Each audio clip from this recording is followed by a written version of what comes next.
사실 교회사 과목이 이게 쉽지 않은 과목이고, 혹시 또 처음 들으시는 분들도 계시기 때문에 좀 딱딱한 부분들이 있는데, 확실히 수업 태도가 좋으신 것 같아요.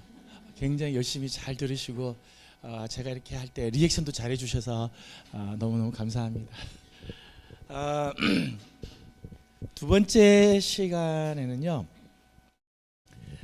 제가 종교개혁자들을 중심으로 해서 강의를 잠깐 하려고 합니다.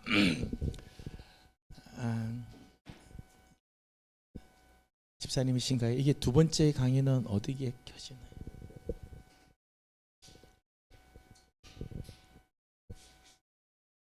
두 번째. 네.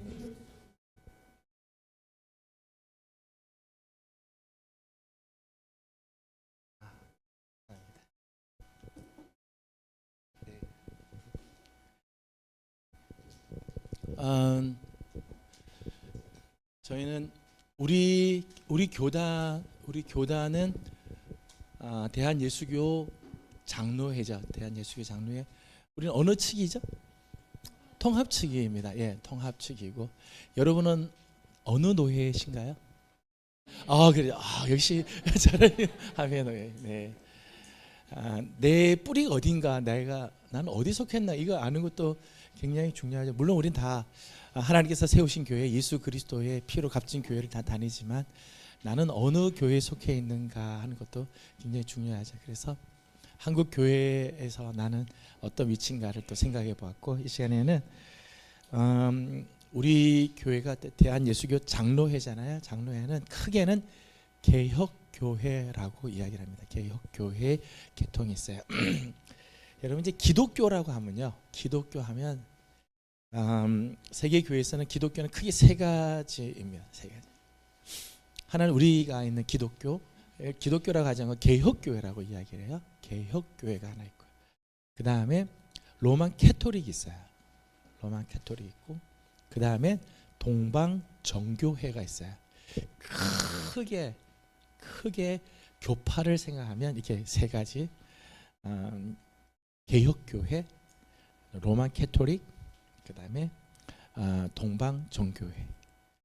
초대교회와 중세시대까지는 이 세 교회가 다 같은 영적인 유산을 다 갖고 있어요. 그래서 초대교회사, 중세교회사는 우리 모두의 공동유산이라고 이야기를 해요.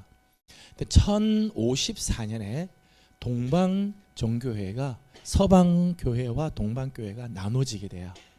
나눠지게 되면서 서방교회, 동방교회, 그래서 동방교회가 동방정교회, 그리스 지역을 중심으로 했다고 해서 그리스 정교회라고 이야기를 해요. 동방정교회가 있고요. 서방교회가 이렇게 오다가 1517년 10월 31일 마르틴 루터가 종교개혁을 하게 됩니다. 마르틴 루터가 종교개혁을 하면서 개혁교회 라인이 나오게 되죠. 종교개혁을 하면서 독일에서는 마르틴 루터를 중심으로 종교개혁을 하고, 스위스를 중심으로는 조한 깔뱅이라고 하는 사람을 중심으로 나가게 돼요. 그래서 크게는 기독교가 세 개의 큰 교파가 나눠지게 되고, 기독교, 이제 우리 개신교 안에서 지금 큰 물줄기는, 하나는 루터란, 하나는 깔뱅을 중심으로 하는 우리 장로교가 이제 거기서부터 이제 나오게 되어집니다. 그래서 제가 오늘은 마르틴 루터의 생애하고, 그리고 조한 깔뱅의 생애를 제가 소개를 좀 드리면서요, 개혁교회가 어떻게 시작이 되고 어떻게 해서 오게 됐는가에 대해 말씀을 좀 나누도록 하겠습니다. 사진에 보이는 사람이 마르틴 루터입니다. 마르틴 루터인데, 우리는 마르틴 루터 하면은 종교개혁을 한 아주 위대한 신앙인 뭐 이렇게 생각을 합니다만은, 모두가 다 그렇게 생각하진 않아요. 캐토릭에서는 이런 판화를 만들었어요. 이 판화의 제목은요, 7개의 머리를 가진 마르틴 루터. 성경의 요한계시록 12장 13절 말씀을 13장 12장 3절 말씀을 보게 되면 거기에 7개의 머리를 가지고 있는 용의 이야기가 나와요.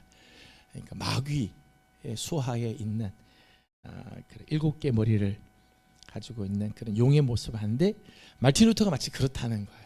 마틴 루터가 이렇다. 그래서 왼쪽에서부터 시작하면 마술사, 불성실한 수도사 복장에 수도사, 두건을 쓰고 있는 이교도, 그릇된 생각을 가지고 있는 신학자, 머리에 벌이 왕왕 걸리고 다니는 미치광이, 방문해 온 서커스 광대, 현대의 바라바, 이렇게 이제 7개의 머리를 가지고 있는 괴물 같은 존재라고 생각을 하는 거죠. 마틴 루터의 고향은 아이슬레벤이에요. 아이슬레벤에서 마틴 루터가 태어나고 공교롭게도 죽기도 아이슬레벤에서 죽었어요. 태어나고 죽은 곳이 아이슬레벤이고, 아이슬레벤에서 태어나서 그 옆에 있는 만스펠트라고 하는 곳에 가서 어린 시절을 보내게 됩니다. 그 만스펠트로 간 이유는 루터의 아버지가 광부였어요. 그 광산촌에 가서 거기서 이제 생활을 하게 되는데, 이 광촌에는 당시 이제 이 유럽 사회가 기독교 국가, 기독교 전체가 기독교 국가인데 각 도시들마다 수호신들이 이렇게 있었어요. 광촌, 이 마스펠트 광산촌의 수호신은 안나라고 하는 그런 수호신을 이렇게 믿고 있었습니다. 이곳에서 자라다가 마틴 루터 아버지가 루터가 법학을 했으면 좋겠다. 그러니까 돈을 벌기 위해서는 법으로 나가야지. 지금도 그렇지만 옛날에도 이렇게 법적으로 가야지 이게 뭐가 잘 풀리고 돈을 벌고 그랬던 것 같아요. 그래서 에어풀트라고 하는 곳으로 가게 됩니다. 이곳이 이제 에어풀트 교회고 이 지역이 이제 에어풀트 대학이 있습니다.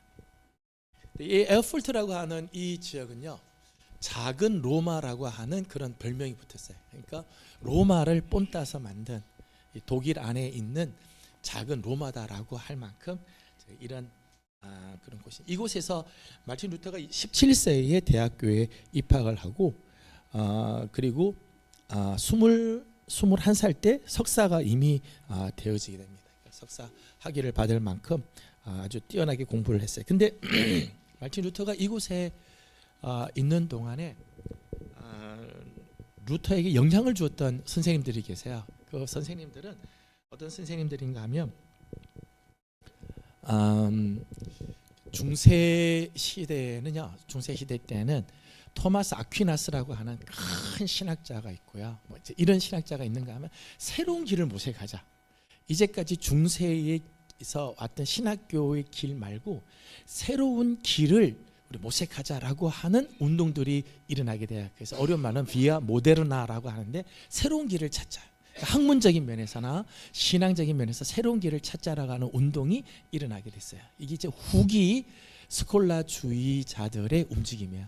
여기서 공부하셨던 스승들이 에어풀트 대학에 있어요. 그러니까 에어풀트 대학에 다니면서 루터는 새로운 길들, 신학의 새로운 길들에 대해서 배우게 되고 중세 후기 스콜라주의의 영향을 많이 이제 받게 되어지죠. 그런데 이 루터가 법학을 공부를 하면서요, 법학을 공부하면서 마음이 평안하지 않은 거야. 늘 내적인 갈등들이 있고 뭔가 내가 지금 하나님 앞에서 바로 살아야 되는데 하는 이런 그런 마음의 갈등들이 많이 있게 됐습니다.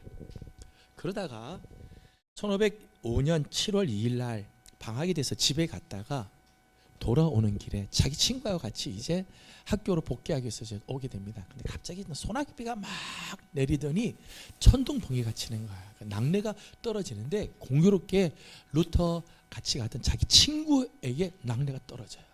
그 친구가 이 낙뢰에 맞아서 즉사를 하게 돼요. 그때 루터가 땅바닥에 엎드려 가지고 벌벌벌 떨면서 그런 이야기를 해요. 안나요, 나를 살려주시면 제가 법학을 내려놓고 수사가 되겠습니다. 안나는 아까 말씀드린 만스펠트의 수호신이죠. 어릴 때부터 그렇게 했으니까 그때 주님 이렇게 찾는 게 아니라 안나요 그렇게 찾으면서 이제 이렇게 소원을 하게 되죠. 그리고 나서 마틴 루터가 에어풀트로 돌아와서는 여기서 대학을 더 이상 법학 공부를 하지 않고 어거스틴 수도회로 들어가게 됩니다. 어거스틴 수도회에 들어가서 거기서 수사의 그런 삶을 살게 되어집니다. 근데 이게 마틴 루터 때 그 어거스틴 수도회는 아닌 것 같아요. 뭐 제가 가보니까 새로 지은 건데 하여튼 어거스틴 수도회에 루터가 들어갔는데 여기 보면 위에 이제 탑이 있죠. 탑인데 이게 탑이 방이 이런 방이에요. 왜 이제 이런 걸 이렇게 보여드리는가 하면요. 루터가 수도원에 들어가서 수사가 되면 마음이 편해질 줄 알았어요. 법학 공부하고 세상 공부하느라 자기가 하나님의 뜻대로 살지 못하니까 이게 참 죄송스러웠는데 수도사가 되고 수도원에 들어가면 마음이 편안해질 줄 알았는데 수도원에 들어갔는데도 여전히 마음이 불편한 거예요. 그래서 루터가 금식도 많이 하고요. 고해 성사도 많이 해요. 고해 성사도 많이 하고 성지 순례도 다니고요. 그리고 오랜 시간 기도하는 시간을 가지면서 정말 하나님 앞에 자기가 깨끗한 마음으로 서고 싶어한 그런 마음들이 있었습니다.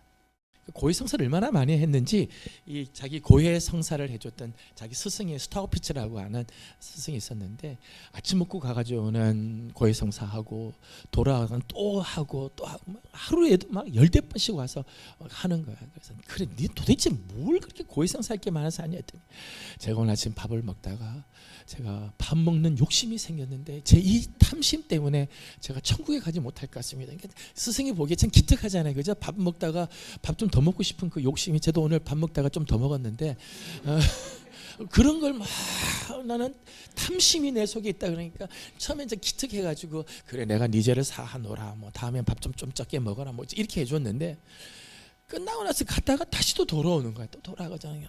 신부님 제가 또 죄를 졌습니다. 뭘 죄를 졌냐 했더니 제가 좀 전에 고해 성사를 하고 나가다가 제 마음속에 교만한 마음이 들어가지고 고해 성사를 했던 내가 얼마나 자랑스러운지 제 속에 교만한 마음이 들었습니다. 이 교만 때문에 제가 천국을 못 갈 것 같습니다. 막 처음에 한두 번은 이제 받아주면서 그래 네 죄를 사한다고 이러는데 너무 많이 하니까 이 스승이 야 이 미친놈아 죄다운 죄를 짓고 와라. 막 유명한 이야기를 했어요. 죄다운 죄를 짓고 와라.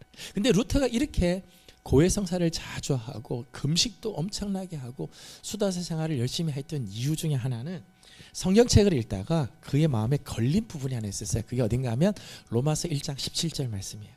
복음에는 하나님의 의가 나타나서 믿음에 이르게 하나니 오직 기록된 바 오직 의는 믿음으로 말미암아 살리라 함과 같으니라. 거기 보면 하나님의 의라고 하는 단어가 나와요. 그 복음에는 하나님의 의가 나타났다 그래. 근데 루터는 자기가 법학을 공부했던 사람으로서 하나님의 의가 복음에 나타났다는 게 절대 복음일 수가 없다는 거예요. 왠가 하면 의로우신 하나님이 오늘 나를 쳐다보시면 과연 나는 천국에 갈 수 있을까?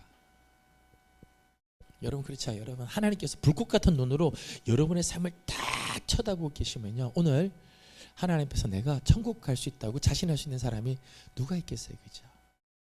의로우신 하나님의 잣대로 내 인생을 다 하나하나 판단하시고 잣대질을 하시고 거기에 맞는 그런 그 심판들을 하신다. 우리 중에 살아남을 자가 누가 있겠냐. 루터는 이게 굉장히 고민인 거예요. 그래서 금식도 많이 하고 고해 성사도 엄청나게 하고 성경도 열심히 읽고 성지순례도 다니는데 자기는 의로우신 하나님 앞에 절대 설 수가 없다는 것을 깨닫게 됐다는 거예요. 그러니까 고민하면 할수록 괴로운 거예요. 그래서 이 방에서 루터가 정말 고민을 많이 했죠. 나는 의로우신 하나님 앞에 설 수가 없다. 루터가 그때 쓴 글을 보게 되면 예수님께서 십자가에서 못 박히셔서 우리를 구원해 주셨다는 예수님은 나를 위로하시고 구원해 오신 분이 아니라 나를 십자가에 못 박기 위해 오신 분 같이 그렇게 느꼈다는 거예요. 내 죄를 너무 잘 아시니까. 그래서 나를 십자가에 못 박기 위해서 오셨다라고 느낄 정도였다. 그러니까 루터가 수도원에 들어가서 이 어거스틴 수도원에 들어가서 있는 동안 사실 루터는 막 바짝 말라가고 막 너무너무 힘들었다는 거야. 너무. 그러다가 루터가 하나님 말씀을 연구하는 중에 빛을 하나 발견하게 됐어요. 그 복음의 빛을 발견하게 됐어요. 그 복음의 빛은 뭔가 하면 하나님의 의라고 하는 것이 의로우신 하나님이 우리의 죄를 정죄하고 우리를 심판하기 위한 의가 아니라 죄인 된 우리를 의롭게 만들어 주시는 것이 하나님의 의다 아니다라고 하는 것을 깨닫게 됐다는 거예요. 그렇게 하나님의 은혜를 경험하는 비결은 바로 믿음이다. 내가 이렇게 수도 생활 열심히 하고 애를 많이 썼다고 해서 의로워지는 게 아니라 내가 그 하나님을 믿을 때 하나님이 당신의 의로 나를 의롭게 만들어 주셨다. 그게 하나님 의라는 걸 깨닫게 됐다는 거예요. 그래서 루터는 이 탑에서 고민하다가 복음의 빛을 발견하게 돼요. 루터가 쓴 글에 의하면 나는 하나님의 이 천국으로 올라가는 패러다이스로 올라가는 문이 열리는 걸 경험했다. 나는 정말 다시 살아나는 기쁨을 맛보게 됐다.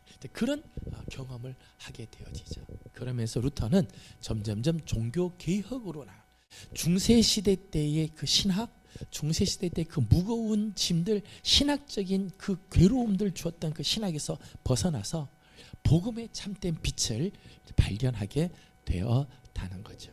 루터가 이렇게 하나님의 의에 대해서 고민을 하게 되었던 것 중에 하나는 아까 말씀드린 새로운 길, 비아 모데르나라고 하는 후기 중세의 이 신학에 의하면은 의라고 하는 것을 어떻게 정의를 내렸는가 하면 의라고 하는 것은 각자 개인이 행한 것에 합당한 보응, 그걸 의라고 생각했다는 거예요.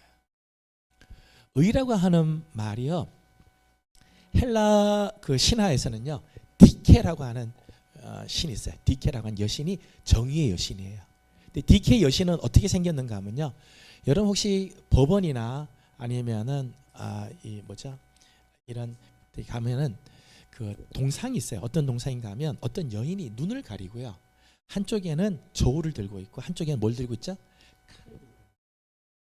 이게 디케 여신상이에요. 디케 여신은 눈을 가리고요, 누구든지 상관없는 거야. 아는 사람이라고 봐주고, 가난하다고 뭐 더하고 부자라고 봐주고 그렇지 않고 눈을 가리고 저울을 들고 있는데, 저울에 모자라면 바로 칼날로, 이게 정의라는 거예요.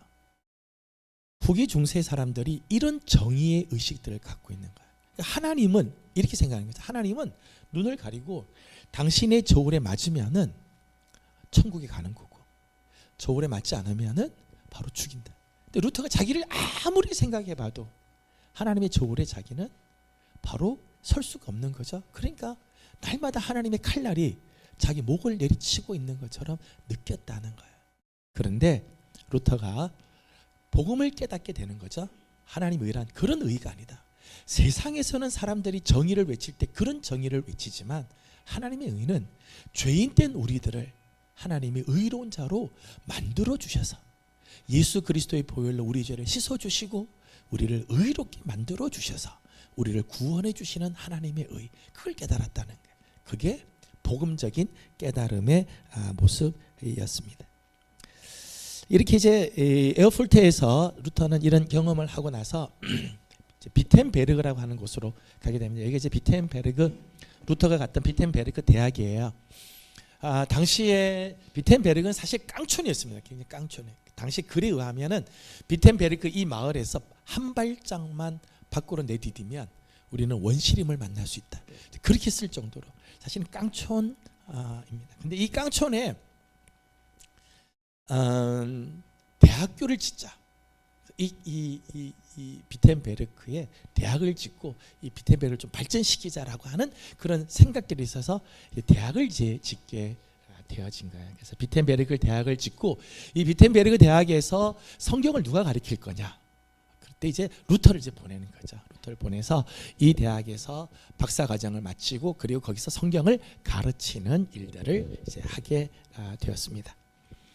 근데 이 비텐베르크 대학 안에서, 이게 비텐베르크 대학교 안쪽인데요, 비텐베르크 대학에서 루터는 성경을 굉장히 많이 연구를 해요. 시편 연구, 갈라디아서, 히브리서, 여러 성경을 정말 연구를 많이 하고, 지금 루터 전집이라고 루터 전집에 한 70권 정도 이렇게 쭉 되어 있는데요, 루터 전집은 거의 성경을 연구를 해서요, 성경 주석이 쭉 되어 있어요. 이 루터 전집 다른 것보다 성경 연구한 것들이 굉장히 이제 많이 있죠. 루터의 강점 중에 하나는 하나님 말씀과의 씨름, 말씀 속에서 자기 생각을 찾아내고 그 말씀을 붙들고 하는 그런 부분들이 있었습니다.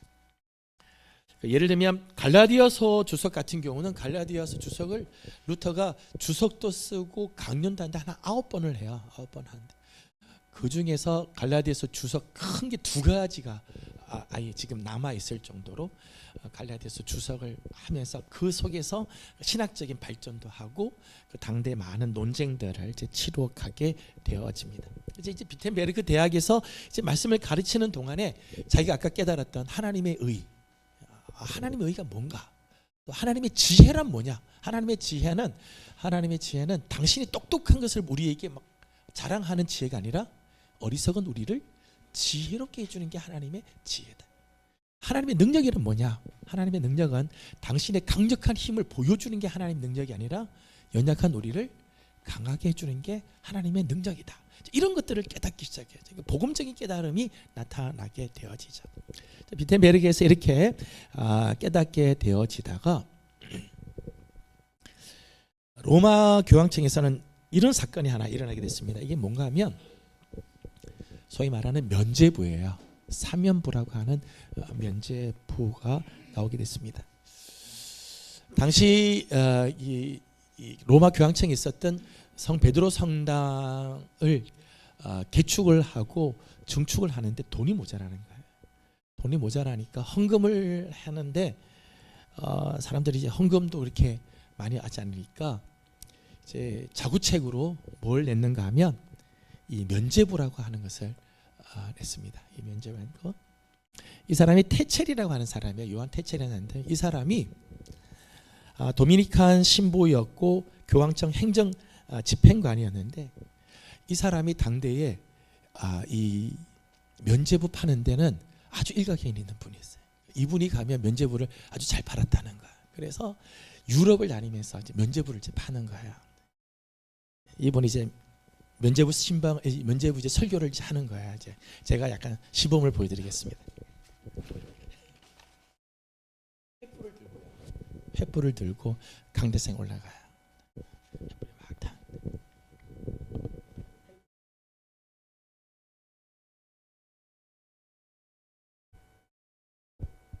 제 손이 뜨겁겠습니까? 안 뜨겁겠습니까? 뜨겁겠습니다. 뜨겁습니다. 그런데 이 불보다 수십 배, 수백 배 뜨거운 불이 있습니다. 그게 바로 지옥불입니다. 여러분의 부모가 지금 그 지옥불에서 영원토록 그 불에 타서 죽지도 못하고 영원토록 그 불에 뛰어가고 있습니다. 그런데 오늘 저녁 하나님 우리에게 은혜를 베풀어 주사 이 면죄부를 주셨습니다. 이 면죄부를 여러분이 사시기만 하면 이 면죄부 함에 동전이 떨어지는 소리와 더불어 여러분의 부모는 지옥에서 연옥으로 갈 것이며 연옥에서 천국으로 갈 것입니다. 할렐루야.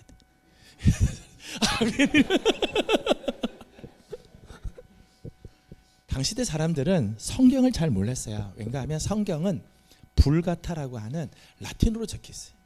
독일 사람이 뭐 지방 사람들이 뭐 공부를 했어야지 뭐 라틴어를 알죠. 그냥 까만 건 글씨고 하얀 건 종이고 그 정도밖에 몰라요. 그러니까 성경을 잘 몰라요. 그러니까 이 신부님이 이렇게 설교를 하니까 이게 진짜인 줄 아는 거예요. 그러니까 진짜 아멘 하고 이렇게 사는 거예요. 사람들이 이걸 사면서 자기 재산 팔아가지고 사는 거죠. 사가지고 막. 그리고 루터한테 오는 거예요. 루터한테 나갔어요. 내가 이 면죄부를 샀으니까 루터 신부님 나를 위하여 죄 사면을 선언해 주십시오. 그렇게 온 거예요. 우리 부모가 지금 지옥에 지금 죽고 이 뜨거운 불에 지금 고생하고 있는데 빨리 천국으로 갔다고 선언해 달라고 찾아오는 거죠. 루터가 이런 모습을 보면서요, 뭐 정말 안타까운 마음이 드는 거예요. 어떻게 면죄부를 샀다고 자기 죄가 없어진다고 생각을 할까? 지옥에 간 사람이 어떻게 이 면죄부를 샀다고 천국을 갈 수 있는가? 진짜 이 면죄부가 우리의 죄를 용서할 수 있는 능력이 있는가? 이거 우리 한번 의논해 토론을 해보자라고 해서 붙인 게 이게 비텐베르크 성 안에 있는 성책교회예요. 성책교회 이 전문에다가 95개 조항의 반박문을 붙입니다. 이게 95개 조항 반박문이에요. 과연 이 면죄부, 사면부라고 하는 것이 우리의 죄를 사할 수 있는 능력이 있는가? 하나님이 그런 권위를 진짜 줬는가? 교황이 면죄부를 산 자들에게 너희 죄를 사했다고 이야기하면 진짜 우리 죄가 사해지는가?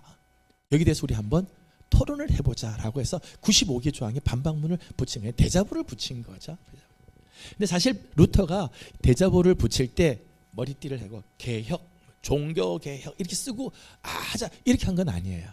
그렇게 하지 않고 다만 지금 교황청에서 발부한 이 면죄부가 진짜 하나님의 그 은혜를 우리에게 진짜 줄 수 있는지를 한번 토론을 해보자라고 붙였는데 이 대자보가 갑자기 유럽 전체를 막 흔들어 놓기 시작을 한 거예요. 당시 구텐베르그라고 한 사람이 인쇄술을 발전시켰어요. 그래서 루터가 쓴 이 95개 반박문이 인쇄가 돼서 유럽에 쫙 퍼지면서 젊은 지성인들에게 진짜 우리 한번 토론해보자. 지금 교황청이 점점점 부패해가고 급기야는 면죄부를 팔면서 교황청 이 성 베드로 성당 개축하려고 하는 이 일이 진짜 잘된 거냐 잘못된 거냐에 대한 의견들이 막 나오기 시작하면서 종교개혁의 바람이 불어오기 시작하였다는 거예요. 여기 이제 붙인 날이 언젠가 하면 1517년 10월 31일 날 이 대자보를 붙였다는 거예요. 그래서 전통적으로는 1517년 10월 31일을 종교개혁 기념일로 이제 정하게 되어집니다. 근데 루터는 사실 이 대자보를 붙이고 난 다음에 종교개혁의 바람이 막 불어오면서 많은 신학 논쟁을 하게 돼요. 제가 앞으로 소개하겠습니다만은 많은 신학 논쟁을 하는데 로마 교황청이 루터를 이기지를 못해요. 이기지를 못하고 로마 교황청이 막 루터를 나중에는 그 파문을 시키고 죽이려고 달려드는데도 루터가 이 로마 교황청에게 이렇게 지질 않죠. 제가 이렇게 그걸 보면서 그런 생각이 들었어요. 아까 말씀드린 것처럼 비텐베르그라고 하는 도시는 깡촌입니다. 깡촌이에요. 제가 독일에 제가 루터를 전공했으니까 독일에 가서 이제 비텐베르그를 한번 찾아가야 되겠다라고 했더니 독일에는 큰 고속도로가 있잖아요. 아우토반이라는 고속도로가 있어서 막 달리다가 지도를 보니까 이쯤 되면 비텐베르그가 있어야 되는데 비텐베르그 간판이 없는 거예요. 간판이 없었어요. 가다 보니까 지나쳤어요. 다시 이제 돌아와가지고 가봤더니 진짜 간판이 요만한 간판이. 저는 비텐베르그 하면 우리 종교개혁 입장에서는요. 세계 역사를 바꾼 곳이잖아요. 그죠? 역사를 바꾼 대단한 데인데 팻말이 요만하게 딱 붙어요. 진짜 스쳐 지나갈 만해요. 그래서 하여튼 찾아가서 들어갔어요. 한 3, 40분 들어간 것 같아요. 진짜 깡촌이 조그만 동네. 교황청이 있는 로마나 바티칸시에 비하면 비텐베르그는 정말 볼품없는 조그만 소마을이에요. 소마을. 교황청의 교황과 루터가 당시에는 수사였어요. 교황과 수사는요 비교를 할 수가 없는 존재, 비교가 안 되는 존재. 로마 대 비텐베르그, 교황 대 수사, 비교를 할 수 없는 존재. 그런데 이상하게도 그 교황청이 루터와 논쟁을 할 때마다 깨져요. 루터를 이길 수가 없어요. 그 이유가 뭘까요? 루터가 말을 잘했을까요? 루터가 논쟁의 귀재여서 그럴까요? 그렇지 않은 것 같아요. 제가 보니까 루터가 교황청과의 싸움에서 이길 수 있었던 것은 그는 진리 편에 섰다는 거예요. 어디를 근거로 한 진리요? 성경의 진리를 그는 붙잡고 있었다는 거예요. 루터가 종교개혁을 하는 동안에 보름스라고 하는 국회에서 마지막 연설을 할 때가 있었습니다. 마지막 연설을 할 때가 있는데 그때 친구들이 보름스 가면은 너 이번에 죽는다. 너 죽이려고 작정한 사람들이 있으니까 가지 마라 그래요. 그때 루터가 그런 이야기를 합니다. 저 보름스 국회의 지붕의 기왓장 수만큼 마귀가 나에게 달려든다 할지라도 나는 간다. 그래서 거길 가야. 그래서 마지막 자기 변론을 하죠. 그때 루터가 불렀던 노래가 있습니다. 그 노래가 무슨 노래인가 하면 내 주는 강한 성이요 방패와 병기 되시니. 루터가 작사 작곡한 곡이에요. 3절 가사 중에요. 이런 가사가 나옵니다. 진리는 살아서 그 나라 영원하리라. 저는 루터의 자기 신앙 고백인 것 같아요. 진리는 살아서 그 나라 영원하리라. 여러분, 거짓이 아무리 태산같이 몰려와도요, 거짓은 절대 진리를 이길 수 없죠. 절대 이길 수 없어요. 아무리 거짓이 진실이라고 막 외쳐도요, 거짓은 절대 진실을 이길 수가 없습니다. 제가 대학교 다닐 그쯤에 뭐 나왔던 노래예요. 세상 노래인데요, 친구라고 하는 그런 노래가 있었습니다. 친구라고 하는 노래 가사 중에 그런 가사가 있어요.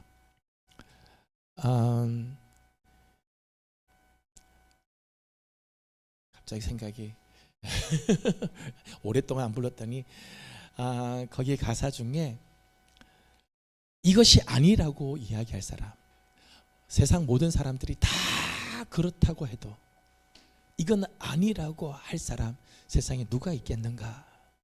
그죠? 오늘 우리가 살아가는 이 세상에는요, 여론이라는 게 있습니다. 여론이 모두가 다 이게 옳다 그러면요 그렇게 가요. 그때 아니다, 그건 절대 진리 아니다, 이게 진리다 라고 말할 수 있는 사람이 과연 누가 있겠는가. 그 가사의 내용에 그런 가사가 있어요. 참 저는 감동적인 그런 가사라고 생각을 해요. 여러분, 세상 사람들이 다 옳다고 하지만은 하나님의 말씀이 아닐 때는요, 아니라고 말할 줄 알아야 되죠. 아니다, 이건 하나님 뜻 아니다, 하나님 원하는 건 아니다라고 말할 줄 알아야 된다는 거예요. 카나다에 그 유명한 관광지 중에 하나는 로키 산맥이라는 게 있습니다. 로키 산맥이 있는데요, 그 로키 산맥은 만년설이 이렇게 쫙 덮여 있는, 로키 산맥 전체가 이제 만년설로 이제 이렇게 다 덮여 있는데, 거기 밴프라고 하는 곳에 온천인 수가 있어요. 온천이. 이게 참 재밌죠. 이제 만년설이 쫙 깔려 있는 그 한 가운데 온천이 나와서 사람들이 거기서 온천을 즐깁니다. 온 땅이 얼음으로 가득 차 있고 만년설이 덮여 있지만은 그 밑에 불덩어리를 그 얼음이 누르지를 못해요. 그 온천이 올라오죠. 올라와서 끝내는 그 따뜻한 물이 그 얼음을 다 녹이고 올라온다는 거예요. 저는 우리 들고 푸른 샤론교회 여러분들이 이 시대에 하나님의 진리 편에 서는 우리 성도들이 되기를 축복합니다. 하나님의 말씀이 진리죠. 말씀이 진리. 저는 여러분들은 참 좋은 목사님을 두신 거예요. 할렐루야. 여러분 빨리빨리 아멘 하세요. 여러분 아주 좋은 목사님을 두셨어요. 네.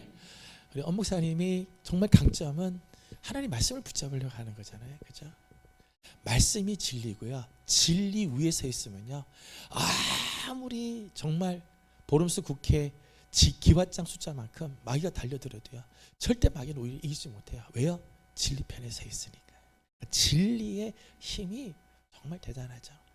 우리가 숫자가 많은 게 힘이 아니고요, 세상 사람들은 다수력, 체력, 권력 이런 것들이 진리라고 이야기하지만 그렇지 않습니다.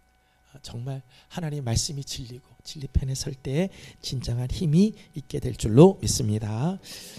루터가 이렇게 95개 조항 반박을 문을 적고 난 다음에 많은 그 논쟁을 하게 됐습니다. 이곳은 하이델베르크라고 하는 곳에서 루터가 논쟁을 했는데 1483년에 여기서 이제 죄송합니다. 1518년에 하이델베르크 논쟁을 하게 돼요. 이게 이제 하이델베르크 교회입니다. 제가 왜 사진을 보여드리는가 하면요, 종교 개혁을 한 개혁 교회의 특징을 잘 보여주고 있어요. 맨 앞에 있는 저기 십자가 있고 이렇게 촛대가 있는 데가 성찬대고요, 성찬상이고, 설교단은 어딘가 하면요, 요 위에가 설교단이에요. 요 위에가 설교단이 저 위에 이렇게 있어요. 의자 계단 타고 이렇게 올라가서, 개혁 교회를 가보시면, 여러분 이제 혹시 성지순례를 가시게 되는 기회가 돼요. 유럽을 가보시면 개혁 교회의 특징은요, 설교단이 굉장히 높이 있어요. 왜 이렇게 높이 있을까요? 모든 사람들이 하나님 말씀 앞에 다 복종해야 된다는 거죠. 하나님 말씀이 최고의 권위 있다. 말씀이 최고의 권위다라고 하는 상징적인 의미가 있어요. 여기서 이제 설교자 이렇게 목사님 얼굴을 보려면은 맨 밑에 있는 사람은 고개가 부러지겠죠. 이렇게 말씀에 대한 강조가 개혁교회의 특징 중에 하나는요, 말씀의 신학이에요. 하나님의 말씀 앞에 우리 모두는 다 평등하고 말씀 앞에 우리는 모두가 순종해야 된다. 말씀은 선포되는 것이지 말씀은 우리랑 논쟁하는 것이 아니다. 이런 상징적인 그런 의미가 있습니다. 이 하이델베르크 논쟁에서 루터는 자기의 신학을 아주 강조를 했어요. 자기 신학은 십자가의 신학이다. 십자가의 신학이다.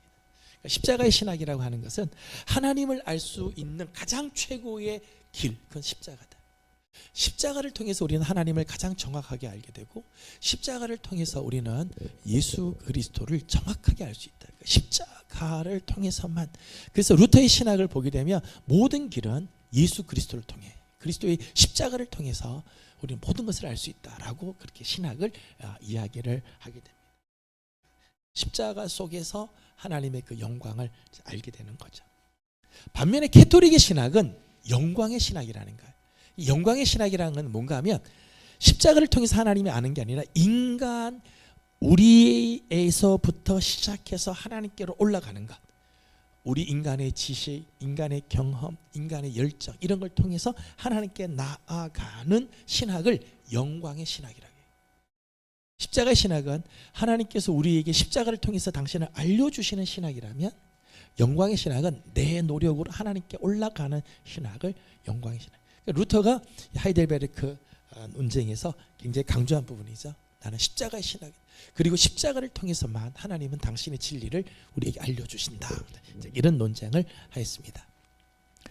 이것은 라이프치히라고 하는 지역입니다. 라이프치히 지역이고 이게 이제 라이프치히 교회입니다. 여기서 이제 루터가 종교계 이제 논쟁을 하게 되는데, 여기서 라이프치히 논쟁에서는 어떤 논쟁을 하는가 하면,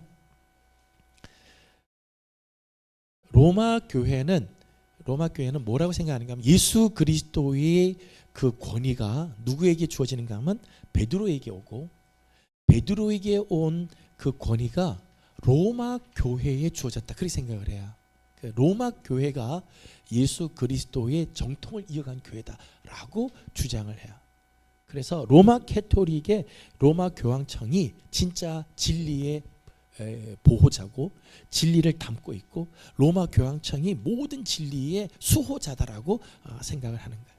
그러니까 루터가 이제 이런 논쟁을 하니까 거기에 대해서 루터는 뭐라고 말하는가 하면, 루터 당시 때는 로마 교황청이 모든 교회의 중심의 역할을 했지만은 실제로 기독교 역사 전체를 보게 되면 로마 교회가 교회의 전체의 지도자의 위치에 있은 적은 별로 없었다는 거예요.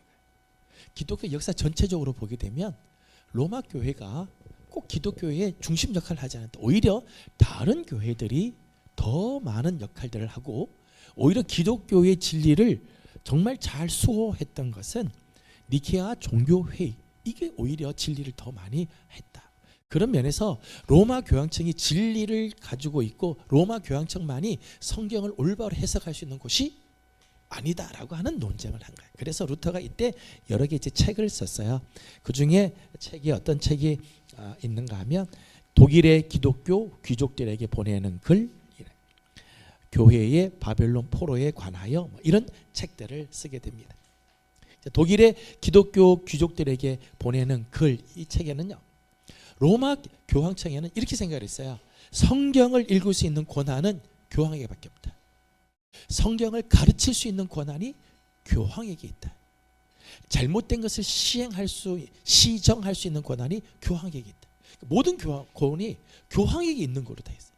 그래서 교황이 이야기하는 것을 다 따라야 되고 교황이 말하는 것은 무오하다고 생각을 했다는 거예요. 그러니까 실제로 지금 캐토릭은요, 교황 무오설이라는 것을 가지고 있어요. 교황이 개인적으로 한 말이 아니라 교황의 자리에서 교소로 내린 말에는 절대 무오하지 않다. 이게 교황 무오설이에요. 기독교에서는 우리 개신교 쪽에서는 받아들이지 않죠. 인간이 어떻게 무오할 수 있느냐? 하나님의 말씀만이 무오하지 인간이 절대 무오할 수는 없다라고 하는 것이 우리의 입장이죠. 캐토릭은 교황 무오설을 이야기를 해요. 교황 무오설을 이야기를 하면서 교황 무오설에 제일 먼저 했던 게 뭔가 하면 마리아 승천설이에요. 마리아.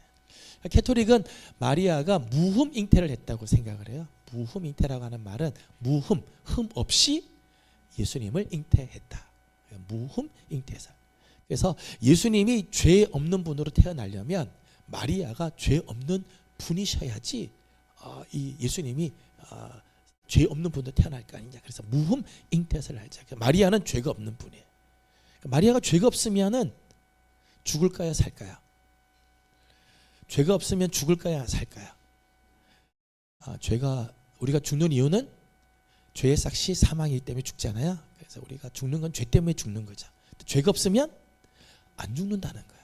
캐토릭 신학에서는요, 마리아는 무흠, 죄가 없기 때문에 마리아는 죽을 수가 없어요. 죽을 수 없으면 어떻게 되죠? 승천을 해야 돼요. 그래서 마리아 승천설이 있어요. 마리아 승천설. 마리아 승천설인데 8월 15일 날 마리아가 승천을 했대요. 우리나라는 광복절인데 캐토릭은 8월 15일이 마리아 승천절이에요. 승천절. 제가 캐토릭 학교에서 공부를 했는데요. 제가 물어봤어요. 마리아가 무흠, 죄 없이 죄 없는 분이라면 그러면 마리아의 엄마도 그럼 무흠하냐? 왜냐하면 마리아가 죄 없는 분으로 이 세상에 계시려면 마리아의 엄마도 그러면 무흠하냐? 그랬더니 걔네들 대답이 아마 그럴걸 그러더라고요. 마리아 엄마가 누구냐 했더니 누가복음에 나오는 안나 선지자라는 거예요. 마리아의 엄마라는 거야. 그럼 안나도 그러면 죄가 없기 때문에 승천했냐 그랬더니 잘 모르겠대. 마리아의 엄마도 무음으로 마리아를 낳아야 되고, 그럼 마리아의 엄마는 안나라 치자. 그럼 안나의 엄마도 그러면 무음하고. 온 세상에는 마리아 가문은 전부 다 승천을 하신 분들이냐 잘 모르겠다는 거. 하여튼 이게 로마 교황 무오설에서부터 이제 나온 그런 이야기들입니다. 루터는 이런 부분에 있어서 아니다. 성경은 하나님께서 우리에게 주시고 예수 그리스도를 믿음으로 고백한 자들에게 다 주신. 그래서 우리 모두는 성경을 읽을 수 있고 성령이 우리 안에 거하시는 한 우리는 하나님의 말씀을 깨달을 수 있는 지혜를 하나님께서 주신다라고 주장을 하는 거죠. 루터가 이제 파문을 당하면서 이제 뒷부분에서 보겠습니다만 루터가 한 일 중에 종교 개혁을 한 일 중에 굉장히 중요한 일이 있어요. 그건 좀 이따 말씀을 드리겠습니다. 그러다가 루터는 파문을 당합니다. 이 교서가 불라 콘트라 에로인데 이 잘못한 것에 반한 이런 이 파문 교서입니다. 파문 교서.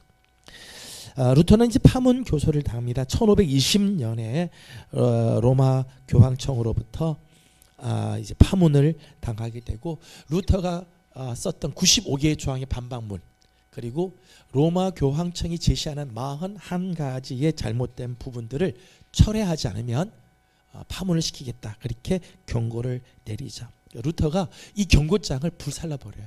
사람들 앞에서 이 로마 교황청에서 내린 이 경고장 파문 교서를 불살라 버리죠. 이게 나를 사로잡을 수 없다. 나는 하나님 앞에서 나는 지금 바른 길을 걸어가고 있다라고 생각을 합니다. 그래서 끝내 1521년에 파문 교서가 발간되고 루터는 레오 10세에 의해서 파문을 당하게 되어집니다. 파문 교서가 나오면서 유럽 사람 중에서 누구든지 루터를 죽일 수 있습니다. 루터의 책을 읽어서도 안 되고 루터를 죽여도 아무 상관이 없다라고 파문을 시키게 됩니다. 이것이 아까 말씀드린 보름스 국회 터입니다. 보름스 국회를 제가 찾아갔었어요. 어떻게 생겼는가 보러 갔더니 안타깝게 19세기 말려 19세기에 이게 이 낙뢰가 떨어져서 불이 났다고 그래요. 그래서 불타버리고 그 자리에 이제 동상을 가운데 있는 사람이 말틴 루터고요. 그 주위에 말틴 루터를 이제 재판하는 사람들의 그런 모습들입니다. 제가 이제 여러분 3페이지에 보시면요. 보름스 국회라고 돼 있죠. 보름스 국회. 제가 거기에 글을 하나 써드렸어요. 루터가 이 보름스 국회에서 했던 이야기입니다. 제가 한번 읽어보겠습니다. 제가 성경의 증거와 명백한 이성에 의해 다른 확신을 갖지 않는 이상 저는 제가 인용한 성경에 의해 사로잡혀 있으며 저의 양심은 하나님의 말씀에 포로가 되어 있습니다. 저는 아무것도 취소할 수 없고 취소하지도 않을 것입니다. 왜냐하면 양심을 거슬러 행동하는 것은 안전하지도 옳지도 않기 때문입니다. 내가 여기 서 있습니다. 저는 달리 어찌할 도리가 없습니다. 하나님이여 나를 도우소서. 아멘. 루터가 이 보름스 국회에서 한 이야기 중에서요, 제가 써드린 이유는 거기 따옴표를 한 개 몇 개 있습니다. 세 가지가 있는데요. 하나는 성경의 증거, 또 하나는 명백한 이성, 그리고 하나는 양심. 루터가 진리를 선포할 때요, 루터의 세 가지 기준을 갖고 있었다는 거예요. 하나는 성경의 증거, 성경이 그렇게 말하고 있는가. 또 하나는 명백한 이성, 하나님께서 우리에게 이성이라는 걸 주셨는데 이성에 지금 맞고 있는 거예요. 이 이야기가 부조리한 이야기, 합리적이지 않은 엉뚱한 이야기가 아니라 이성적으로 볼 때도 이것이 명백한 이성에 근거하고 있는가. 그리고 또 하나가 양심이라는 거예요. 신앙의 양심. 내가 하나님 앞에서 정말 떳떳하고 부끄럽지 않는 마음이 나한테 있는가. 이 세 가지를 가지고 진리의 기준을 삼았다는 거예요. 저는 이 세 가지 기준이 참 귀한 기준이라고 생각을 해요. 오늘날 우리가 이것이 옳은지 저것이 옳은지 잘 모를 때가 있잖아요. 그죠? 잘 모를 때가 있어요. 그럴 때 우리가 하나님의 뜻인지를 알 수 있는 그런 근거들이 있다면, 하나는 성경이 과연 그렇게 말하고 있는가? 성경이 우리에게 정말 그렇게 말씀하고 있는가? 또 하나는 하나님께서 우리에게 주신 이성적인 생각을 할 때 그것이 옳다고 생각이 드는가? 그리고 내 신앙의 양심에 정말 하나님 앞에서 부끄럽지 않는 마음이 나한테 있는가? 적어도 이 세 가지에 맞게 된다면 우리는 하나님의 뜻에 좀 더 가깝지 않을까. 그렇다고 해서 모두가 다 하나님 뜻이라고 말할 수는 없지만은 적어도 이 세 가지 기준이 맞으면은 하나님 뜻이라고 우리가 생각할 수 있을까라 생각이 듭니다. 제가 신학교 갔을 때, 신학교 1학년 들어갔더니 우리 한국 교회에 그 원로 목사님들에게 초대해서 말씀을 들을 때가 있었습니다. 그때 한경재 목사님 살아 계실 때인데요. 한경재 목사님이 오셔서 이제 강의를 하시면서 맨 마지막 말씀에 이제 그런 이야기를 했어요. 당신께서 목회를 하실 때 이렇게 할까 저렇게 할까, 성도들이면 이렇게 하자 저렇게 하자 그렇게 할 때 한경재 목사님은 맨 마지막 자기의 판단의 기준은 사랑이었다 그래요. 사랑으로 하는 쪽으로 자기는 기울었다. 아무리 옳은 거라 그래도 사랑하는 쪽으로 자기는 좀 감사하고 또 귀한 부분이라고 생각해요. 사랑으로 하게 될 때 하나님 뜻에 가깝다. 제가 이제 루터랑 같이 이제 연결해 보면요, 성경의 증거, 명백한 이성, 양심, 하나님 앞에서 떳떳한 양심, 그리고 한 가지 더 사랑으로 모든 일을 한다면 우리는 다분히 하나님이 원하시는 쪽으로 가지 않을까. 100%라고 말할 수는 없지만 그래도 하나님의 뜻으로 우리는 더 한 걸음 더 가지 않을까 생각이 듭니다. 저는 우리 교회에 또 여러분 개인적으로도요, 여러분 어떤 것들을 결정하거나 판단하거나 그런 것들을 어떤 걸 선택을 할 때 저는 여러분들이 하나님 편에서 하나님이 원하시는 쪽으로 선택할 줄 아는 그런 식구들이 되기를 소망합니다. 루터가 이렇게 보름스 국회에 갔을 때 친구들이 너 이번에 가면 너 죽게 된다라고 이야기를 해줬어요. 사실은 이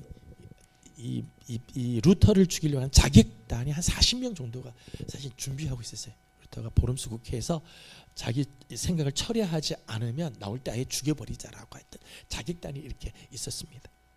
그런데 그때 이 보름스 국회에서 마치고 나올 때 작센의 선제후였던 프레데릭 3세가요. 3세가 군대를 미리 보내요. 그래서 루터가 보름스에서 나오자마자 납치를 합니다. 납치를 하고 바르트 부르크라고 하는 자기 성으로 데리고 가요. 루터를 살리려고요. 납치를 하는 거죠. 이 성이 바르트 부르크라고 하는 성입니다. 이 바르트 부르크 성에 들어가서 1520년에 이 성에 들어가게 되는데, 이 바르트 부르크 성에 들어가서 루터가 굉장히 중요한 일을 하게 됩니다. 그건 어떤 일을 하는가 하면요, 이게요 독일어 성경 번역이에요. 9월의 성경이라고 하는 독일어 번역본입니다. 이곳에서 루터가 라틴어 성경, 불가타라고 하는 라틴어 성경을 독일어로 바꿔요. 독일어로 번역을 해요. 그래서 이 일반 성도들, 일반 평민들이 하나님의 말씀을 읽을 수 있도록 이것을 나눠주는 일을 했다는 거예요. 루터의 종교개혁에서 굉장히 중요한 역할이죠. 성경을 성도들에게 주었다는 거예요. 그전에는 성도들이 성경 몰랐다고 그랬어요. 라틴어니까 어차피 못 알아듣죠. 미사를 드릴 때도요, 캐톨릭은 1963년 바티칸 제2공의회 갈 때까지도요, 미사를요 라틴어로 드렸어요. 라틴어 드리니까 우리나라에서도요 미사를 드릴 때 라틴어로 했거든요. 그러니까 신부들 몇 사람 공부하신 분들은 라틴어로 하면 뭐 알아들을지 모르지만 일반 사람들은 그냥 멍하니 있는 거죠. 못 알아듣는 소리 이렇게. 영어 단어예요. 호커스 포커스라고 하는 말이 있어요. 호커스 포커스는요 라틴어 흉내내는 말이에요. 우리 어릴 때는요 중국말 흉내를 뭐라고 흉내내는가 하면요 쏠라 그래요. 쏠라 하면 중국말 이렇게 흉내내는 거죠. 근데 중국 사람들 쏠라 하면 몰라요. 이게 중국말도 아니죠. 근데 흉내내는 거잖아요. 라틴어 흉내내를요 호커스 포커스. 아예 영어 단어에 그런 게 있어요. 호커스 포커스. 못 알아듣는 말, 못 알아듣는 중얼거리는 말을 호커스 포커스 그렇게. 그러니까 예배 시간에 있어도 뭐라고 하는지 못 알아듣는 거죠. 못 알아듣는. 이렇게 하니까 사람들이 성경에 대한 지식이 모자라게 되죠.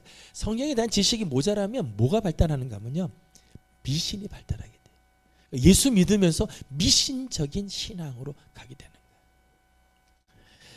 루터가 종교개혁을 하게 되었던 이유 중에 하나가 중세교회에 하나 문제가 있었어요. 무슨 문제가 있는가 하면 성직매매라는 게 있어요. 성직매매. 성직자가 되려면 신학교를 졸업하고 신학훈련을 하고 경건의 삶을 쌓고 그래서 사제가 되는 게 아니라 돈을 주고 성직을 사는 거예요. 왜 돈을 주고 성직을 사는가 하면 당시 후기 중세 때는요 교권과 그리고 세상 권력 모두를 가지고 있는 사람이 교황이고 성직자였어요. 성직자가 세상의 권력과 교회 권력 모두를 다 갖고 있으니까 출세의 제1 길이 어딘가 하면 성직자가 되는 거죠. 성직자가 되려는데 공부를 하고 하려니까 이게 힘든 거죠. 그러니까 어떻게 하는가 하면 돈을 주고 성직을 사게 됐다는 거예요. 자 이제 퀴즈입니다.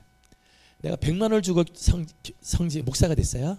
제가 이제 100만 원을 주고 목사가 됐습니다. 목사가 되고 나서 본전이 생각이 나겠죠. 그죠? 얼마를 벌까요? 내가 100만 원을 주고 목사가 됐어요. 그럼 제가 얼마를 벌려고 할까요? 1번 100만 원을 벌려고 할 거다. 2번 목사가 된 것에 감사해서 안 벌려고 할 거다. 3번 그래도 200만 원 이상은 벌려고 할 거다. 사람은 절대 100만 원 되고요 100만 원만 내가 회수하겠다 절대 그렇지 않아요. 100만 원을 내고요 200만 원 1000만 원 벌고 싶은 게 사람의 욕심이죠. 그러니까 이 사람들이 성직을 사고 난 다음에 관심이 어디 있는가 하면 성경 연구, 복음을 전하고 교회를 세우는 데 관심이 있는 게 아니라 어떻게 하면 돈을 버냐, 헌금을 어떻게 하면 많이 내게 하느냐에 관심이 있는 거예요. 근데 신학 공부를 하지 않았는데 뭘 갖고 설교를 하겠어요. 그러니까 신부들 당시 많은 신부들이 무슨 설교를 했는가 하면 전설 따라 삼천리. 자기 어릴 때 들었던 전설 같은 이야기를 가지고 이야기를 해요. 설교 시간에 뭐 아는 게 있어야지. 그러니까 전설 같은 이야기를 하게 되고. 그러니까 뭐가 발달하는가 하면 미신이 발달하고 그 다음에 성지순례가 발달해요. 성지순례. 그래서 성지순례만 다녀오면 뭐 내 삶이 어떻든지 간에 구원받고 성지순례만 다녀오면 천국 뭐 좋은 자리는 따놓는다라고 생각해서 성지순례를 엄청나게 많이 다니게 되어지죠. 그래서 이 루터가 이런 모습들을 보면서 이 하나님의 말씀이 사람 마음속에 들어가지 않으면 이렇게 허망한 신앙생활을 하게 된다는 거예요. 그래서 이제 이 미신들이 발달하면서 뭐가 이제 나오는가 하면 유물들을 많이 찾아다녔어요. 인디아나 존스에 보게 되면 그 유물들 찾아다니고 그거 뭐 이렇게 비밀스럽게 내려오는 그 유물들이 있다 그런 이야기를 하잖아요. 유럽 당시에 이런 유물들 찾는 붐들이 굉장히 많이 있었어요. 유물들. 그래서 루터 당시 때 어떤 교회는 바울의 뼈가 있대. 바울의 뼈가 있는데 그 교회의 모토는 뭔가 하면 우리 교회에 오시면 위장병이 낫습니다. 바울이 위장병으로 고생한 적 있잖아요. 그래서 바울의 뼈가 있는 그곳에 성지순례하면 위장병이 낫는데 베드로 뼈를 모시고 있는 성당은요 두통이 좋다고 그래요. 그래서 두통이 있은 신부는 베드로 성당을 이렇게 돌아오도록 하라. 뭐 이런 미신 같은 이야기들이 많이 있었죠. 여러분 유물 중에 최고의 유물은 뭘까요? 예수님의 십자가 부스러기, 이거 만병통치약이죠. 예수님께서 지셨던 그 십자가의 부스러기다. 실제로 중세시대 때요, 중세시대 때 여왕에게, 이 스페인 여왕에게 이 예수님의 십자가 조각을 바친 사람이 있어요. 여왕이요, 제가 이번에 성지순례를 하다가 정말 진귀한 보물을 발견했습니다. 이것이 바로 예수님이 당시 지셨던 십자가의 나무 부스러기입니다. 이것만 있으면 여왕은 모든 병에서부터 자유롭고 여왕이 가는 곳마다 승리할 수 있습니다. 여왕이 기뻐할게 안 기뻐할게요? 기뻐하죠. 이 예수님의 십자가 부스러기를 갖고 왔으니까 얼마나 좋겠어요. 상을 줬어요. 해상 무역권을 주고 막 그렇게 해주지. 진짜일까요, 가짜일까요? 가짜죠, 가짜. 이런 것들이 이제 중세에 편만했어요. 그래서 중세 신학의 특징 중에 하나는요, 미신, 무지에 의한 미신이 팽배했다는 거예요. 그래서 루터가 종교개혁하면서 뭘 하는가 하면 이 사람들에게 성경을 주자, 성경을 가르쳐 주자라고 하는 그런 갈망들이 있어서 성경을 번역하게 됐어요. 그게 9월 달에 성경을 번역했다고 해서 9월의 성경이라고 이야기를 합니다. 마틴 루터가 그 독일어로 성경을 번역하고 난 다음에 사실 독일어에 대한 세계적인 그런 인식들이 많이 변화가 됐다고 이야기를 해요. 사실 독일어는 굉장히 딱딱한 언어예요. 딱딱한 언어고 문학에서도 잘 쓸 수 없는, 음악에서도야 쓸 수 없는 그런 언어, 변방 사투리라고 생각을 했어요. 그래서 독일어로도요, 나는 당신을 사랑합니다라고 하는 말을 뭐라고 하는가 하면 Ich liebe dich 그렇게 하거든요. 굉장히 거친 발음들이 Ich liebe dich, 침 튀기는 소리를 켜는, 이게 무슨 사랑 고백이 되겠어요? 그런데 루터가 근데 놀랍게도요, 이 16세기 지나서 17세기, 18세기 가면은 독일 가곡들이 많이 나와요. 독일 가곡. 그리고 독일의 문호들이 많이 나와요. 괴테라든지 이런 독일의 문호들이. 철학이 굉장히 발달하기 시작하고요.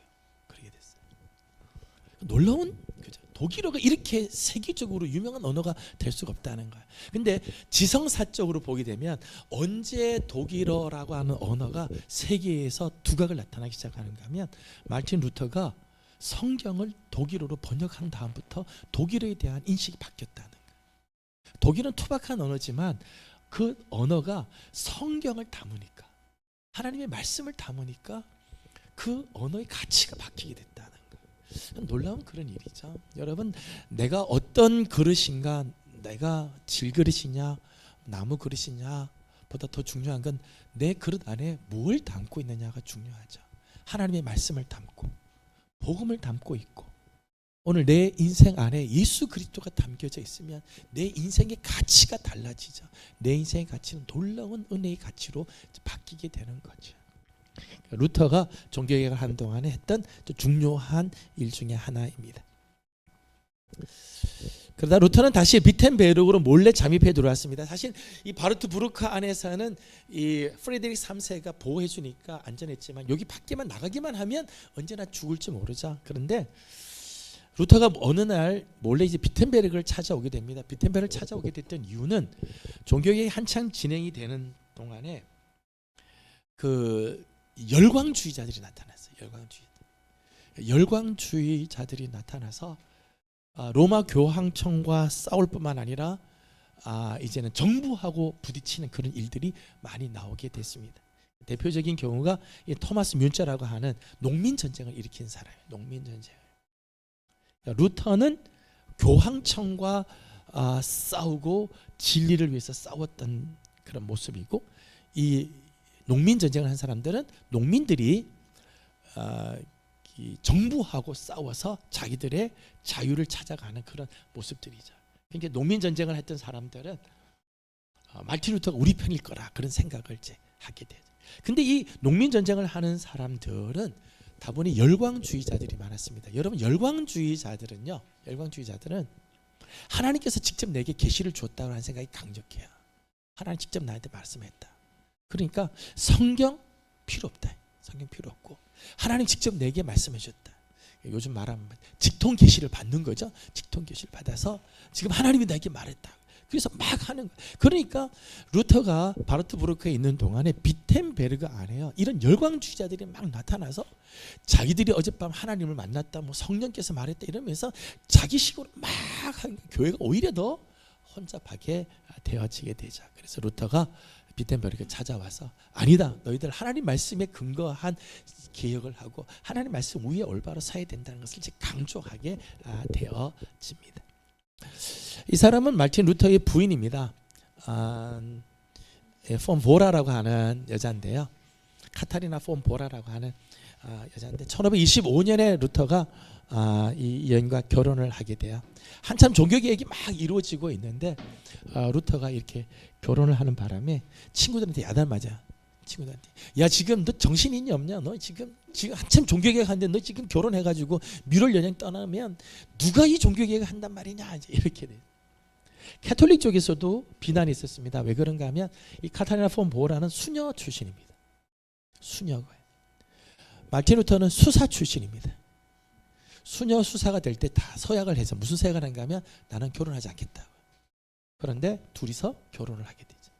그래서 캐톨릭 쪽에서 뭐라고 말하는가 하면 마틴 루터가 종교개혁을 한 이유는 이 여자하고 결혼하려고 종교개혁을 했다. 그렇게 이야기를 하는 거예요. 그래서 루터가 아주 난처한 처의 입장에 처했습니다. 루터가 사실 결혼한 이유는 몇 가지 이유가 있는데 그 중에 하나는 성직자가 하나님 앞에서 결혼하지 않고 올바로 길을 걸어가면 괜찮지만 당시 중세의 성직자들 보니까 결혼하지 않는다고 하면서도 부정한 일들을 너무 많이 행하고 있다는 거예요. 너무 많이. 그럴 바엔 차라리 결혼하고 깨끗하게 하나님 일을 해라 라고 하는 거예요. 그래서 결혼에 대한 이야기를 하면서 차라리 결혼하고 하나님이 더 열심히 하도록 해라. 그래서 자기가 본을 보이는 거예요. 그래서 카타리나 폰 보라와 결혼을 하고 결혼한 상태로 하나님 앞에 더 나아가자라고 합니다. 좀 격가지 이야기입니다만은 서양에는 그 고아원이 일찍 이제 발달을 했어요. 고아원이 이제 잘 돼서 많은 고아들을 이렇게 잘 돌봐주는 그런 복지들이 있었습니다. 고아원이 보통 어디에 있는가 하면요, 수도원과 수녀원 사이에 고아원이 이렇게 있어요. 그래서 많은 사람들이 의심을 하고 합리적인 의심을 합니다. 이 고아는 밖에서 버려진 고아를 데리고 오는 데가 아니라 수도원과 수녀원 사이에서 태어난 아이들을 그냥 모아둔 곳이다. 근데 죄송하지만 그 이야기가 굉장히 설득력 있게 역사 속에는 이야기가 되고 있습니다. 그러니까 루터가 이제 이런 모습을 보면서 차라리 바울도 그러잖아요. 하나님 앞에서 결혼하지 않고 정말 순결하게 하나님이라는 건 좋지만은 음욕이 있어서 이게 주체가 안 되면 결혼 차라리 해라. 결혼 차라리 해라. 깨끗하게 하나님이라는 게 훨씬 낫다. 그렇게 이야기를 하죠. 그러니까 루터가 이제 그런 마음들이 있었습니다. 이 사람은 에라스무스라고 하는 사람이에요. 에라스무스. 이 사람 인문주의자로서 아주 당대의 최고의 인문주의자였습니다. 이 에라스무스가 쓴 책이 있어요. 에라스무스가 쓴 책인데 이 책은 자유의지론이라는 책을 썼어요. 1524년에 자유의지론이라는 책을 썼습니다. 성경의 말씀을 보게 되면 하나님 우리에게 무엇을 하라 또는 하지 마라라고 하는 것은 우리에게 자유의지가 있으니까 하라 하지 말라는 말씀이 있는 거 아니냐. 우리에게 자유의지가 없다면 하라 하지 말라 이런 말을 할 수가 없지 않느냐.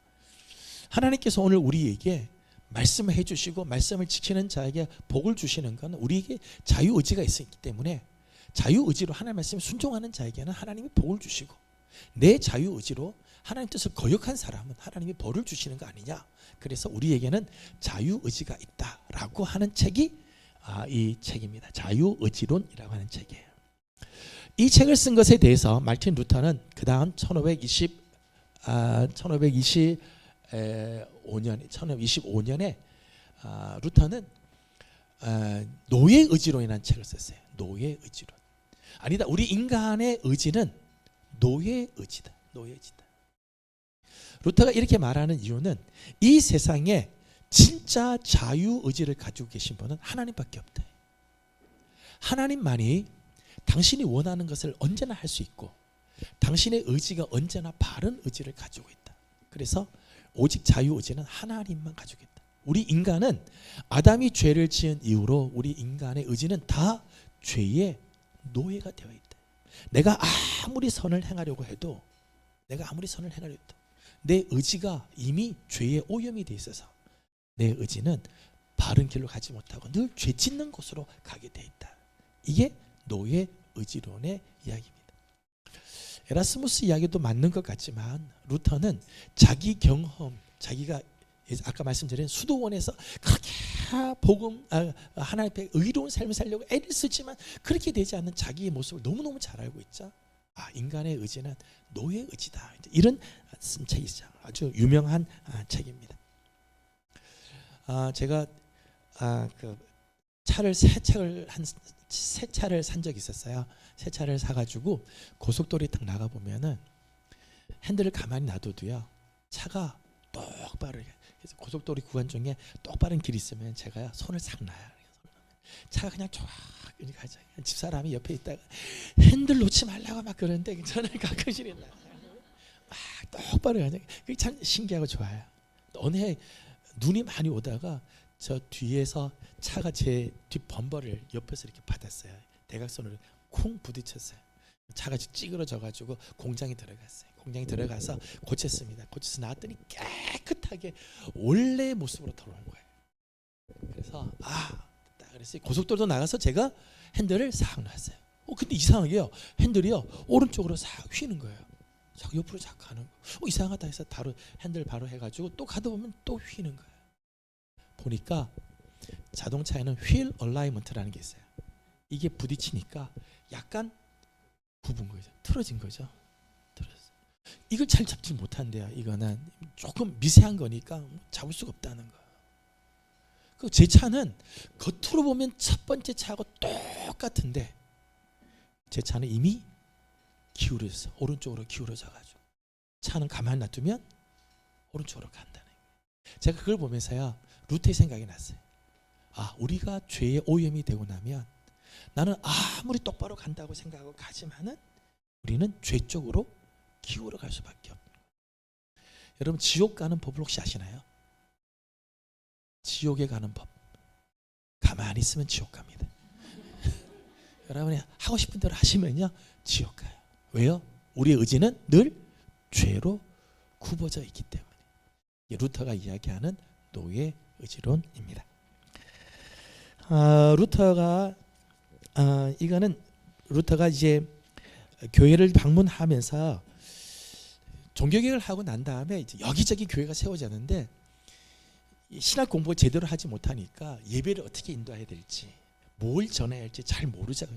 중구난방을 하니까 예배 의식서를 만든 거예요. 그래서 의식서도 만들고 요리 문답서도 만들고, 그래서 이제 루터가 만든 찬송가입니다. 그 다음은 이 책은 아우그스부르크 신앙 고백서입니다. 5페이지 보면 아우그스부르크 신앙 고백서라는 게 있죠. 루터가 이 아우그스부르크 신앙 고백서를 전데 사실은 루터가 쓴 거는 아니에요. 루터가 쓴 거는 아니고 루터의 제자인 멜랑슈톤이라고 하는 사람이 이 아우구스부르크 신앙 고백서를 썼어요. 이거를 루터한테 보내주고 루터가 보고 참 칭찬을 많이 해줬어요. 야, 어쩌면 내 생각을 이렇게 정확하게 잘 기록했느냐라고 이제 칭찬해 줄 만큼. 그래서 지금 루터란이 가지고 있는 여러 개 몇 개의 중요한 그 의식서와 신앙 고백서인데 그 중에 하나가 이 아우스부르크 신앙 고백서예요. 아우스부르크 신앙 고백서는 왜 나왔는가 하면은 1530년에요. 1530년에 오스만 투르크족이 이 로마로 침입해 들어오기 시작합니다. 지금 이제 투르키예죠. 투르키에 오스만 투르크족이 이 로마를 향해서 진격해 오니까 당시 신성 로마 제국의 황제였던 찰스 5세가 이 오스만 투르키의족을 이제 막아야 되는데 자기 국내 안에 캐토릭과 루터란이 서로 싸우고 있고 종교개혁으로 나눠져 있으니까 힘을 하나로 만들기가 쉽지 않다는 거야. 그래서 각각 대표를 불렀습니다. 캐토릭 대표 그리고 루터란 대표를 불러서 너희들 자꾸 싸우지 말고 하나가 되게 해라. 그래서 아우스부르크 신앙 고백서를 만든 이유는 캐토릭과 로마 루터란 사이에 서로 신앙을 하나가 돼서 나눠지지 않고 다시 합치기 위한 노력으로 한 것이 아우스부르크 제국회의고, 그때 루터란 쪽에서 우리는 이것을 신앙 고백합니다 하고 내놓은 게 아우스부르크 신앙 고백서예요. 그래서 루터의 생각을 아주 잘 표현한 책이라고 말할 수 있죠. 실제로 우리는 종교개혁 날짜를요, 1517년 10월 31일 아까 성체교회에 95개 조항을 반박문을 붙인 때로부터 종교개혁을 했다고 생각하는데, 유럽 사람들은요 언제부터 종교개혁이 시작됐는가 하면 1530년부터 했대. 아우구스부르크 신앙 고백서가 만들어질 때부터 진정한 종교개혁이 시작됐다라고 생각을 하게 됩니다. 이 사람은 멘델수존이라고 하는 사람이에요. 멘델수존 제가 왜 보여주는가 하면, 이 사람이 그 교향곡을 썼어요. 교향곡을 썼는데 교향곡 제목이 레포메이션, 종교개혁이에요.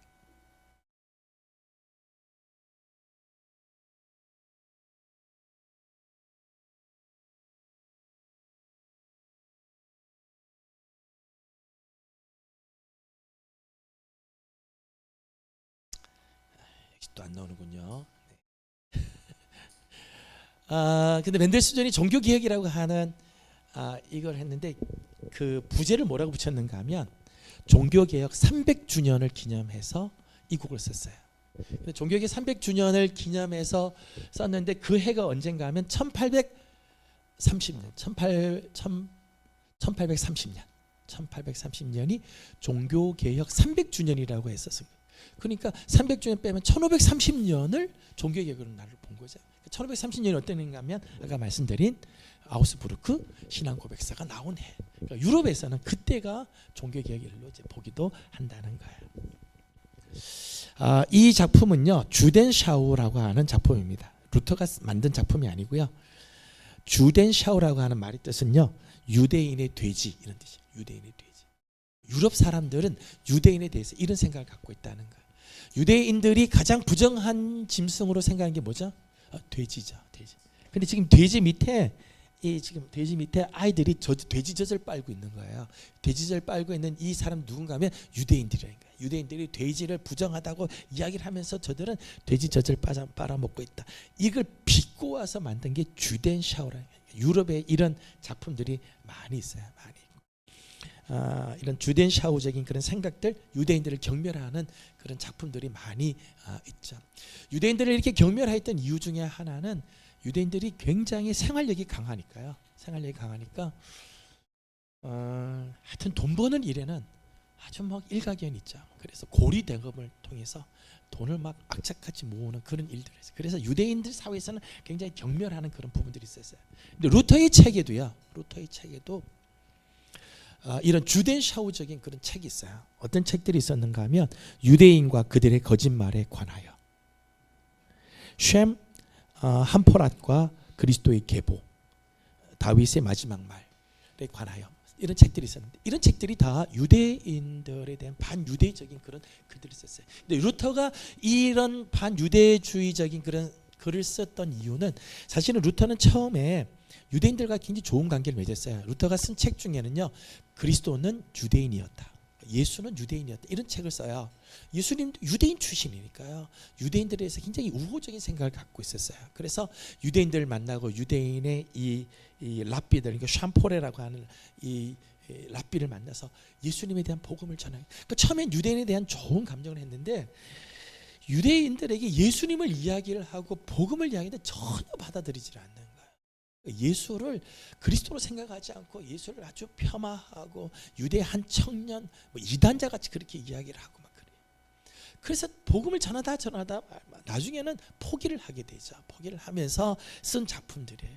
저들의 마음이 강팍해서 복음을 받아들이지 않는, 저들이 유대인으로서 하나님의 백성이라고 이야기하면서 정작 하나님이 보낸 그리스도를 받아들이지 않는 민족이다. 이런 내용을 쓴 거죠. 근데 이제 왜 제가 이걸 소개하는가 하면요, 1933년에서 1945년까지 2차 세계대전이 일어나게 되죠. 2차 세계대전은 이 히틀러가 나치당을 만들어서 세계를 정복하려고 하는 꿈을 가지게 됩니다. 그때 나치는 유대인 학살을 합니다. 어마어마한 유대인들을 이 가스실로 보내죠. 아우슈비츠 가스실로 보내고 무려 600만 명을 죽입니다. 근데 그때 히틀러하고 나치가 유대인을 이 땅에서 제거해야 한다는 근거를 뭘 들고 나왔는가 하면요, 루터의 책을 들고 나온 거예요. 루터가 지금부터 500년 전에 이미 유대인들은 거짓말장이라고 말했다. 유대인들에 대해서 우리의 조상이신 루터가 이렇게 말했다. 그걸 보여주면서 유대인들은 학살당해야 된다라고 이야기를 하고 자기들의 생각에 근거로 루터를 들먹였다는 거예요. 말씀드린 것처럼 루터가 이거를 쓴 거는 유대인들을 탄압하자, 유대인들은 이 땅에서 죽어야 된다 이렇게 쓴 게 아니라 선교적인 입장에서 복음을 받아들이지 않는 유대인들을 보면서 안타까운 마음으로 쓴 글인데 후대 사람들은 그거를 유대인 학살의 도구로 썼다는 거예요. 저는 이게 참 역사의 아이러니라고 생각을 해요. 여러분, 나는 순수한 의도로 이렇게 이야기를 하지만 다음 사람은 그거를 엉뚱하게 쓸 수가 있어요. 여러분, 내가 한마디 할 수 있습니다. 내가 한마디, 내 생각을 이야기할 수 있어요. 그러나 그 한마디가 다음 세대에, 다음 사람에게는 엄청난 파장을 일으키는 경우들도 있다는 거예요. 여러분, 나비 효과라는 것을 들어보셨죠? 나비가 이렇게 팔랑팔랑, 그 나비가 팔랑팔랑한 짓이 뭐 그 대단하겠어요. 근데 그 팔랑팔랑한 것이 점점 다른 것에 영향을 미치면 지구 반대편에서는 폭풍이 울고 태풍이 불어올 정도 된다는 거예요. 교회 안에도 가끔 이럴 때가 있습니다. 내 말 한마디 파장이 이게 선한 영향력으로 성도들의 마음을 기쁘게 하고 하나님의 영광을 드러나는 일에 쓰이는가 하면, 잘못하면 우리의 말 한마디가 교회를 막 태풍으로 몰아가는 경우들이 있다는 거예요. 내 의도와는 상관없이 마귀는 우리의 말을 이렇게 악용할 때가 있습니다. 때문에 우리의 말 한마디, 우리의 행동하는 것 하나하나, 특별히 중직들 여러분의 행동, 여러분의 말 한마디, 여러분의 선택은 정말 다음 세대에 큰 파장을 일으킬 수 있습니다. 선한 영향력을 미치는 우리 식구들이 되기를 소망합니다. 루터는 마지막 자기 고향이었던 아인슬레벤에서 세상을 떠나게 되고, 이것은 성책교회 아닌데 역시 성책교회 이 설교단 바로 밑에 무덤이 있어요. 참 특이하게 교회 안에 설교단 밑에 무덤이 있고, 이 무덤 안에 멜랑슈턴, 마르틴 루터의 제자인 멜랑슈턴과 그리고 마르틴 루터 시신이 여기에 묻혀 있습니다. 서양 사람들은 세상을 떠나고 나면요, 세상 떠나가면 아이고 떠나가고 막 울지 않고요, 죽자마자 제일 먼저 뭘 하는가 하면 석고로 그 사람 얼굴을 떠요. 데스 마스크라고 하는, 루터가 죽자마자 루터 얼굴에 석고를 붙여가지고 루터 얼굴을 생생하게 살린 거예요. 이 모습이 진짜 루터가 죽었을 때 루터의 얼굴이고 루터의 손의 모습입니다. 루터는 이렇게, 사실은 루터는 걸어다니는 병원이라고 말할 만큼 많은 질병들을 갖고 있었어요. 많은 질병들을, 장염, 신장결석, 류마티즘, 광골신경통, 현기증, 중이염, 백내장, 가슴과 폐질환, 이런 여러 가지 질병들을 안고 있으면서도 하나님의 그 복음에 관한, 복음에 대한 논쟁할 때는 언제나 나가서 말씀을 가지고 논쟁하는 그런 일들을 행하게 됩니다. 루터는 자기가 죽으면서 자기는 이런 이야기를 합니다. 나는 거지와 같다. 나는 하나님의 그 말씀에 대해서 언제나 갈급하는 마음, 나는 오늘도 하나님의 그 의에 대한, 하나님 진리에 대한 늘 갈급한 마음으로 나는 거지의 심정으로 살아왔다. 그런 고백을 하게 됩니다. 이렇게 해서 루터에 대해서 말씀을 나누고 잠깐 쉬었다가 마지막 깔뱅이에 대해서 공부를 더 하고 마치도록 하겠습니다. 질문 있으면 질문해 주시죠. 예, 질문 없을 거라고 생각하고 한 5분만 쉬었다가 마지막 시간 공부하도록 하겠습니다.